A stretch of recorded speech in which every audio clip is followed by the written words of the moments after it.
Our focus is on personal empowerment, a commitment to well-being, and the motivation to achieve more than ever thought possible. And we have another outstanding guest this week. Donna Orender was the Women's National Basketball Association Commissioner and President for 6 years. During that time, she revitalized the brand and created growth in attendance, television ratings, digital reach, event development, merchandise sales, and sponsorship growth. Prior to the WNBA, Donna spent 17 years at the PGA Tour, where she was an executive in the commissioner's office. That's where she developed and led global production, programming, distribution brand, and digital businesses. Currently, Donna is the CEO of Orender Unlimited and continues her work with Generation W, a nonprofit she founded in 2012 with a focus on educating, inspiring, and connecting women and girls in the service of building community.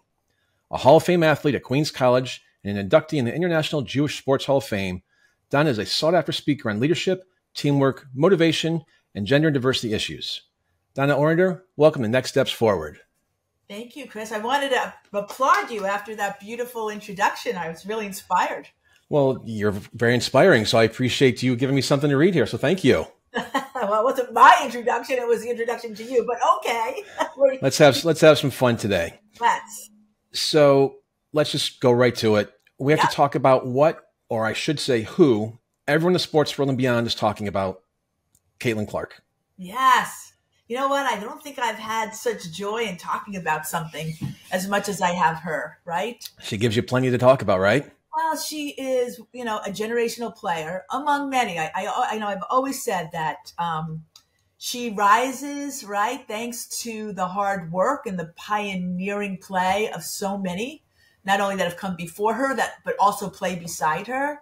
But she's been able to capture the imagination of a fan base, not only here, but globally, that has turned people on to women's basketball in a way that is validating, exciting, incredibly fun.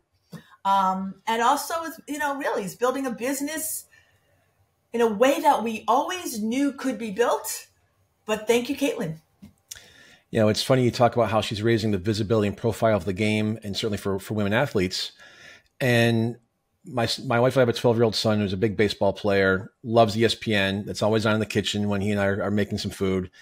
For the first time, I think, ever in my 24 years of marriage, my wife actually stopped to watch ESPN the other night when Caitlin Clark, they were talking about her record for rookie double-doubles. So, I mean, if you're getting to my wife, that is pretty impressive. So congratulations to Caitlin and the league, because that's no easy feat. Well, not only that, but I can't tell you, and absolutely true, how many men, many friends of mine, Hall of Famer athletes in the NFL, right, will say, I have to confess. And you kind of think, oh, do I want to hear this? I've watched a WNBA game from beginning to end, right? Over and over and over again, people are watching and enjoying and saying, oh my gosh. And I have to just tell you, if I can, way early when I was there and we're, fighting the battles and getting it out there, and I go into different markets and speak, and there's always these guys in the back of the room, and they would say, well, blah, blah, blah, blah. And then I'd say to them, have you ever been to the game? And they said, no. And I'd be like, I'd call them my zeros. It's like, I'd like to get my zeros to the game, because once they do, they'll become tens. But I was really amazed at how many people were so free to be critical before they ever saw the women play. And Caitlin, God bless her, she's bringing a lot of eyeballs to see all of the talent. When you talk about men watching games, so our middle daughter was a basketball player. I live outside New York City in Connecticut. And so a few years ago, took my daughter to see the New York Liberty play in Westchester County. Love them. And then right before the show today, I got a pop-up from the Hartford Courant. Apparently, the Connecticut Sun have a game coming up in Boston, and there's controversy about whether they're going to move to Boston or stay. And I'm like, oh God, I hope they stay. And so now I'm like, I should have had my Connecticut Sun jersey on to wear today for the show. But she's truly a generational athlete, obviously. Yeah, true. And I've been following the Connecticut Sun, and I've spent a lot of time up at the Mohegan Sun. Mitchell Edis, who originally purchased the team with the leadership of the Mohegan Sun tribe, and I think they've sold 17,000 tickets for the TD Garden, which is really remarkable. I don't know that they move into Boston. I don't know if that's a business deal that can get done, but needless to say, there's a lot of excitement up in that area. And what you want, right? When you're building a business, that's what you want. So it's great. Absolutely. And maybe as a follow-up, what marketing strategies should the WNBA employ to maximize Caitlin's star power and grow the league's audience? I think they're doing a lot of really great things now. I'm not sure they were like ready in the beginning. I'm not sure they anticipated. I always thought, I remember doing an interview when she was still in college, and someone said, well, do you think her audience will follow her to the WNBA? Absolutely. Absolutely. Now, traditionally, we haven't seen that kind of follow on, but there was no doubt the avidness of her audience and others. Like, look at Angel Reese. She's bringing her audience. Cameron Brink, unfortunately, she's got injured. But, Diana Taurasi has her audience. If you look at Asia Wilson, I mean, there are audiences now that are really very, very committed. They are fans who are fanatical. Well, great. No pun intended there, obviously. So our oldest daughter, she's going to be a senior at UConn. And so obviously it's been a great run in UConn basketball, the last several years. The women have just been dominating for 20 years. The men are back. And so my oldest daughter, who again wasn't really a big sports fan, now she's watching the WNBA, she's watching the Olympics, and she's seeing all these people that have gone to UConn or went to economics class with her, whatever. And so it's just fun to see that transformation in terms of women in leadership, women in sports leadership. Obviously, you were a pioneer in that, and so just kudos to you for helping develop the league to where it is today, and certainly those that have followed in your very big footsteps to follow. Sticking with Caitlin here. More than a few writers and critics have pointed out the supposedly, quote, extra hazing and rough treatment that she's received. Yes. They're saying older players are not only jealous of her stardom, but they risk killing the goose that lays the golden eggs for them. Yeah. What's your perspective? I read all that. Well, first of all, I will tell you that I was there, and our golden goose at the time, and she's still very golden, was Candace Parker. And, she's coming out of Tennessee. I remember meeting her coming out of high school, I think even. And she was that big a star, right? And she's still a star, right? Now she's the president of women's at Adidas. She does commercials. And the players were hard on her. They really went after her. I don't think that this is new. Do I think they're being a little more targeted with Caitlin? I do. I think it brings out the competitive juices in everyone. I was at the PGA Tour when Tiger came out, and obviously golf's not a contact sport, but there was lots of behind the scenes, like who is he and how come they're not following us on television, blah, blah, until everyone kind of hit a rhythm. And I think now people are kind of hitting a rhythm. They're respecting her for the game that she has, which is going to continue to develop in its greatness, and understand that there is enough for everyone, and everyone together makes the whole better. So I don't think they're going to kill the golden egg or the golden goose. So I don't think that's going to happen. I think there is a growing appreciation. I think there's always jealousy by some. You're never going to, and I don't know why the press chooses to pick those couple of comments out when by and large you have a league that's really supportive of her. Now for the elephant in the room, personal and professional opinion, should she have made the Olympic team? In my personal opinion, I think she should have. I think it was, I understand, maybe, sort of. I think it was short-sighted for them not to choose her. After all, if you looked at the men's Olympic team, they picked young players. They didn't play a lot. But there's an understanding that you kind of bide your time in some ways. She is a big part of the future of USA basketball, American basketball, global basketball. All eyes are on her. When you're building, wouldn't you want to bring one of the global stars to the world in the most visible platform that you have? I think it was short-sighted on their part. Now, obviously, the coach has her say, but she has a committee that helps her select, and they had some reasons. They were wrong. I can say that. You can't. I think they could have made another choice. So before we talk about the WNBA's big picture, I'd like to talk about another young athlete first, Sure. named Donna Orender. You were a 5-sport athlete in high school. I didn't know that was possible. 7. I played 7, actually. 7. I'll have to yell at my editor for that. He did not do. 7. Did you play football? Did you play volleyball? No, I played volleyball. I played softball. I played field hockey. I played basketball. I ran track. I vaulted. So I was on the gymnastics team. And then I have to tell you, one night I'm out with all of these women. I was out on this women's leadership trip, and they were talking about what sports they played, and they were cheerleaders. And I said, cheerleading? They go, yeah, that's a sport. I said, well, then I was a cheerleader too. So Love it. Now we're at 8. That makes 7. Yeah. So you excelled at basketball, but first you need to tell me about your role on the Elmont High School tennis team. Yeah, I didn't even mention tennis. That was actually my first sport that I really loved. And I loved playing I love sports, by the way.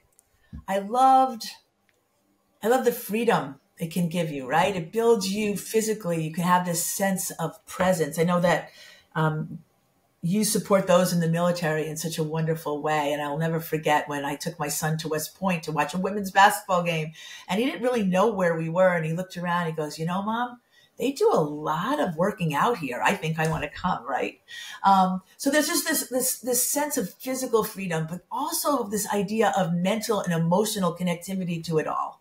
I always talked about how it's important to build your inner strength, but also your external strength and that part of you that allows you to be part of something bigger than yourself.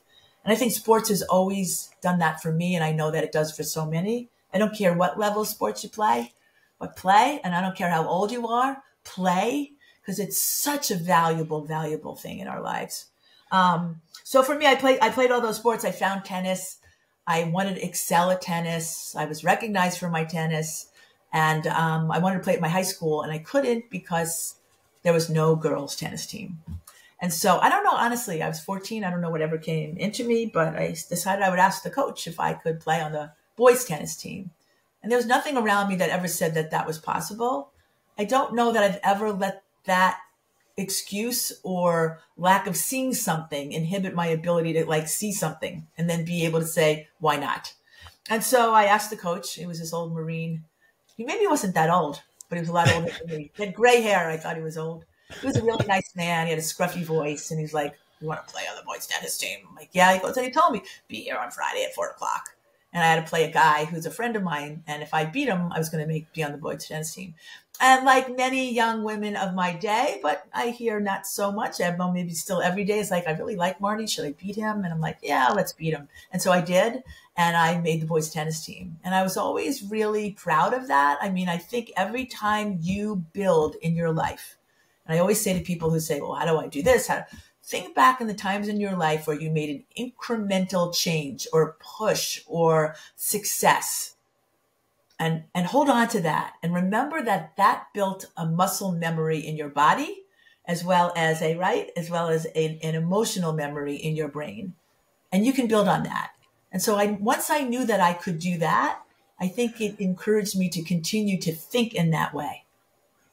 So let's stick with that theme of thinking in that way. You turned down an academic scholarship from the University of Chicago. I did. Let me reiterate that. The University of Chicago. Right. Which has been ranked as one of the most prestigious universities in the country. Yes. And you turned it down to play basketball at Queens College. I did. One of the most prestigious basketball programs in the country. How do you know that was the right decision for you? Was it head, heart, or gut decision? First of all, my parents at the time really didn't understand what the University of Chicago meant. They were just worried whether it was safe or not. I, as a 15-year-old, sat in the bleachers at Queens College when they played Immaculata for the national championship. And, it's stories now, it's history. At that point, the nuns, it was a Catholic school, and the nuns came in their habits, and they had pails, and they had wooden spoons, and they would make noise. And it was the most exciting thing I'd ever seen. And I said, I want to play here. That's the level. I want to play at the highest level and be part of one of the best teams in the country. And I said, I want to go play at Queens College. Because there weren't many scholarships. I had one other one. And so that's what really, I figured I could figure out the academics, and that's fine, but I really wanted to play basketball, and which is really kind of out of the ordinary at the time. There weren't many of us who thought that was the coolest, best thing to do. So after Queens College, you started to pursue a master's degree in social work at Adelphi University, but dropped out to play in a forerunner of the WNBA, the Women's Professional Basketball League. What were you going to do with a master's degree in social work? I was going to do what I think I'm doing now, which is contribute to the world being a better place. It was really funny. I mean, that's why I wanted to become a social worker. I wanted to help people be their best selves. At Generation W, I get to help people be their best selves. Playing in the league and having the platform as whether it's a sports executive or as a professional athlete, I get to help people be their best selves. So I have to say that studying psychology that I did, studying social work as I did, I think it all helped to contribute to this ongoing desire of mine to contribute, like to leave the world a little bit better than you got here. It's the Athenian oath. I quote that all the time on the show. And I love that. Help people be a better self. Like I love that. So thank you for sharing that, because we like to take sound bites away from every show to make you feel a little bit better about yourself and go out and do good in the world like you're doing. So here's an easy one to ask athletes. I'm sorry, it's a tough question. Sorry. Oh, I love that you're asking me as an athlete. That makes me feel so good. Go ahead. Once an athlete, always an athlete. You were one of only 20 women to play all 3 seasons before the WBL folded. Yeah. And after that, you wrote an article for the New York Times titled, quote, "Making a Dream Come True and Watching It Fade Away." Mm-hmm. That seems like an especially poignant, more bitter than sweet reflection. It was. I keep that article never too far away from me, and I do refer to it because as I ran the WNBA, I would pull it out and think, and this is 25 years later, things haven't changed that much, right? The issues that we had then are the issues that we had when I was there and the issues that we still have now, although we are breaking through. We really are. But here I was 24, 23 years old, and my career was over. And first of all, it was a career I never thought I would have. Like, so think about that, right? I never thought I would be a professional athlete. There was nothing that would tell me in my horizon that women, especially basketball players, would have a place to play, a league to play and get paid. Nothing, right? And at that point in time, there was nothing to tell me that I would be a president or a commissioner of a league, especially after the WBL kind of faded away. But it was one of the greatest times of my life. I got to wake up every morning and do what I love. I got to, the biggest decision I had to pick out was at that point when you wore like these crew socks and they had like rims of color on them. And I wanted to make sure they matched my shorts. I mean, now I watch these women, they're so elegantly like have their makeup on and then some of them with their eyelashes and their hair. Like, I just want to make my shorts match my shorts and that I could train at the highest level and, play the best basketball that I could. And I met people from all over the country, all over the world. I mean, basketball took me everywhere. I loved it. And I learned a lot about business and I learned about how people felt about women and how they felt about women in sports. And that has truly guided me in terms of how to move forward in my life and wanting to advance women and especially women in sport. So my listeners and viewers know I'm a huge country music fan. And there's a song, one of the verses is, "Do what you love and call it work." And you just said that. And you have to be incredibly, feel blessed to be able to say that as part of your life, your legacy, your career. And so a lot of us are jealous for you being able to say that. So I'm thrilled to hear you say that. But but I really feel, Chris, is that we all can say that. We all could make that happen. I think it's a matter of perspective, right? How do you look at your work? What is important to you? And then how do you find those important moments in your work? And, I always used to say I worked at the PGA Tour for 17 years. I loved it, was felt valued and instrumental in helping to build that business. But I didn't get excited. And as much as I love Tiger Woods, and I hope he watches your podcast, getting up and my job was to make him more money every day. No, I felt like my job was to make the communities in which we played better. Yes, to advance our business, increase our revenue, all of those other things. But those other things actually helped motivate me every day when I came to work. And Tiger enabled that. So yes, if I make Tiger Woods more money, there's more money to help in all the other areas where the work that we did made an impact. So I think, you know what I mean? Yep, absolutely. And I hope Tiger's listening and watching too. And maybe we can help that along a little bit here. So getting back to the WNBA, it seems so much of the excitement, as we mentioned, for the league is now based on Caitlin Clark. Just as the PGA's popularity soared 20, 25 years ago when that transcendent player named Tiger Woods came into view. Yeah. How do you view the league's current growth trajectory and maybe more importantly, its potential? Oh, I think it's enormous. So, it's interesting. It's one thing you want to build your businesses, right? So I remember at one point we put together P&Ls for all of our team. We'd work with our presidents. We work with all their sales teams. We want to show that teams can be profitable. But interestingly enough, even in that time, most sports were not cash flowing. maybe Major League Baseball had 50%, the NBA. It's changed now. But what you really look at in the world of sports is the asset value of a team. And I'll never forget sitting down with a very close friend of mine who worked in the soccer business. Our teams both had the same value. They're about $10 million a franchise. His are now like $900 million.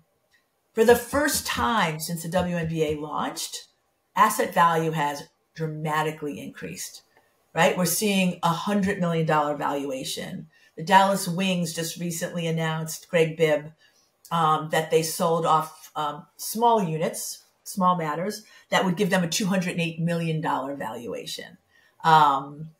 So what we're seeing now is a true rising of the asset value of a team, which brings in investors, generates more interest, will elevate the pay scale of the players. I mean, now you're beginning to see an economic payout in addition to the popularity. And that is a incredibly important and valuable growth signs for this league. Well, and maybe we can stick with the finance of sports here for a few minutes. Sure. Let's roll from basketball to golf. Okay. And specifically your time with the PGA. So I saw the headline of an old article that reads, quote, "The tour's Donna Orender didn't make herself the most important woman in golf by being a pushover." One of the ways you became the most important woman in golf was by negotiating a, yes, the number is correct, $400 million television contract for the PGA. Actually, that's interesting. They quoted 400. Actually, it was $1 billion, I have to tell you. But let's make it $2 billion. No, it wasn't. No, let's be real. It was about $1 billion. That's a big dollar amount. It was big, especially from where they were. So for those in business, and particularly women in business, what were the key strategies you used in those negotiations, and how did you prepare for such a high stakes negotiation? Well, first of all, I hired this great guy, this consultant who was like a wizard in the business, and he and I would kind of like lock ourselves away and then, really whiteboard everything. So here's where we are now. This is what drives these revenues, but what is possible? Look at the technology that what we currently were using. What was the technology that was possible? Where were our fans and what were they looking for? And then really redrew the kind of entire landscape of professional golf on television. We created early round packages. We repackaged the networks. I guess the thing about whether you're popular or not, if you're going to like move somebody's cheese, they're not going to like it. But at the end of the day, we created tremendous growth for the league that they had not seen before, and kind of reset the storytelling, if you will, of the tour and the players that played them. We launched a whole new production company. At this point in time, nobody had their own media network. Everyone wasn't their own media network. At that point in time, an athlete talking to a microphone was a big deal. You had to build trust. It was a great time. And was that contract prior to Tiger joining the league or after? Well, I did two of them, and I'm just trying to think whether the first one was with Tiger or without. I can't remember. But I was there, Tiger was just coming out, I think. Okay. He was just coming out. So there's an old saying about negotiating, and I've done this for 25 years, yes. And that is, no one leaves a successful negotiation completely happy. Do you think that's true? I think successful negotiations, I would agree with you that you have to give. I mean, we can jump right into politics, although we're not going to talk about politics. But the point is that we have to each be willing to give to get, right? And understanding what somebody wants, right? So I understood what the networks wanted and say, okay, you're going to get this, this, and this. Here's what I need. At the end of the day, though, there's a money. It comes down, there's a number. And you want to be able to get that number as high as you can, but without leaving your partner in desperate straits, because then it's not a good partnership. You want to build something you can build on. So I think that your assumption is a good one. And I do think that a good negotiation leaves people perhaps wanting a little bit more, or maybe thinking they could have done better, because you never quite know. But if you leave feeling that you have a good partner, that you can build a good business, that you can keep an open negotiation and an ongoing partnership with, I think that's really valuable. And how did the contract you negotiated impact the PGA and its success? And where do you rank it among your professional accomplishments? Oh, no one's ever asked me that question, actually.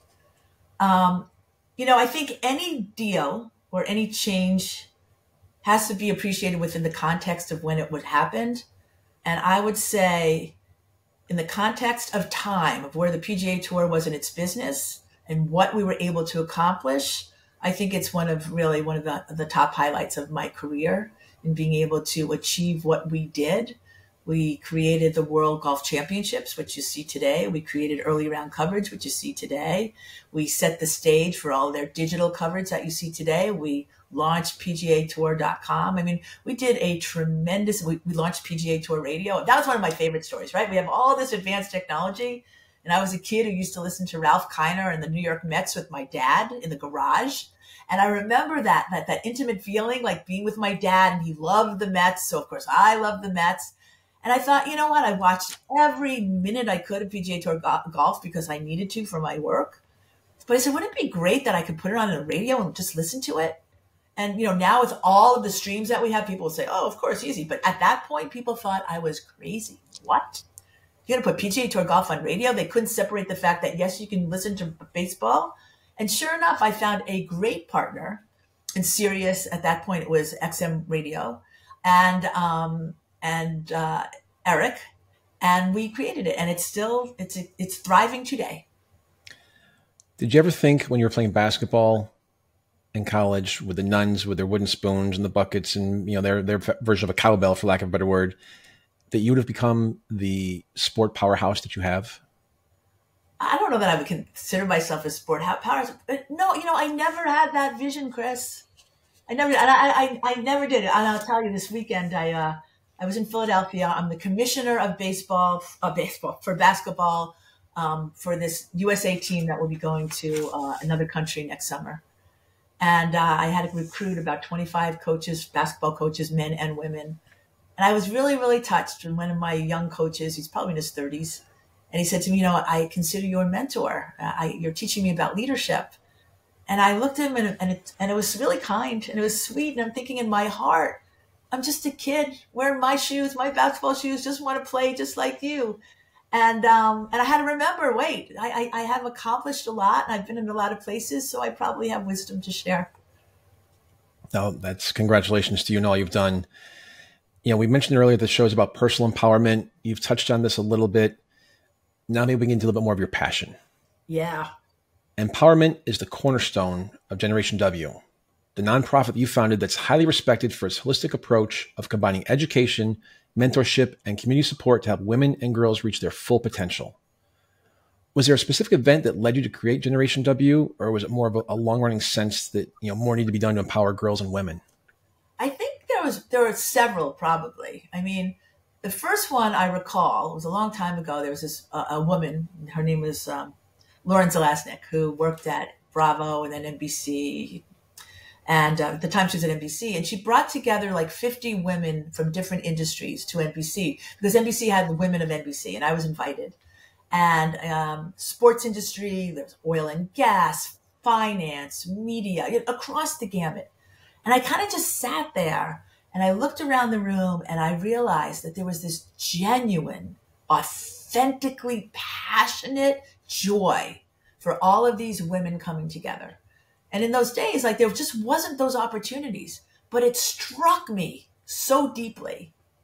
And then, of course, representing women who play in the WNBA and understanding, I've said before in many talks, that I learned about men, the good, the bad, and the ugly, but I also learned about women, the good, the bad, and the ugly as well. And I thought, you know what?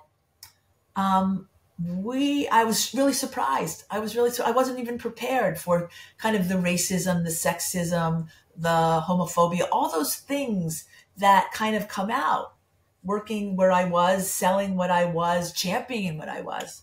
And so when it was time for me to leave the WNBA, I knew that in my heart that I always would want to be on the forefront of working on the behalf of women and girls, amplifying voices, creating opportunities, celebrating successes, and creating that moment when women and girls can come together and passionately and joyfully and authentically appreciate being together.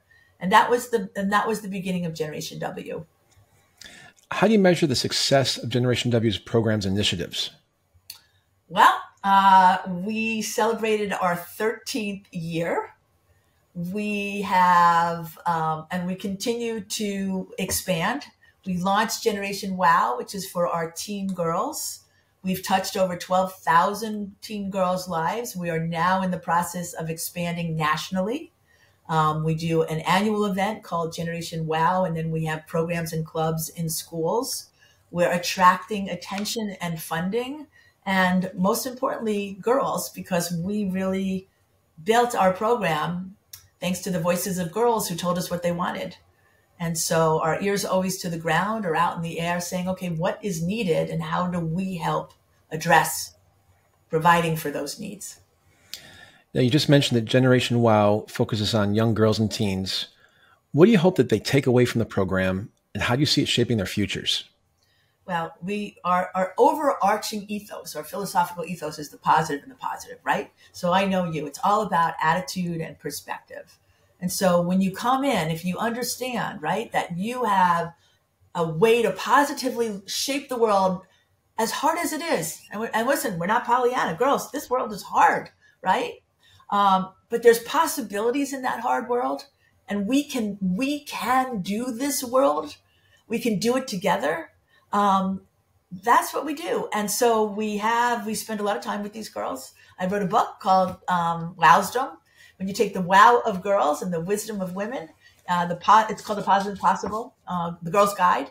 And all of these lessons, and we kind of shape it around 5 C's, if you will. We have confidence, we have community, we have courage, we have curiosity, which is truly one of my favorites.